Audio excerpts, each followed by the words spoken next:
مشاهدين قناة أنيس دي زاد، أسعد الله أوقاتكم أينما كنتم.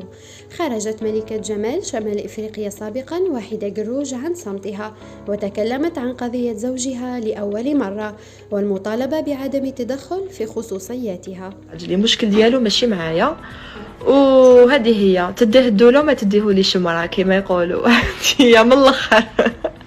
ما تزيدوش تسقسوني عليه، اوكي؟ واحد ما يزيد يسقسيني حياتي الخاصه تقعد خاصه. وواش سمعتو هذه هي انا ما عنديش واش نحكي لكم. اللي سمعتوا بها وامنتوها نهار الاول هذيك هي، مالغري ما كاش منها، مي هذيك هي، كملوا فيها ما تسقسونيش. سورتو على راجلي، ما تزيدوش تسقسوني على راجلي، انا ما عنده حتى مشكل معايا راجلي، المشكل ديالو ماشي معايا.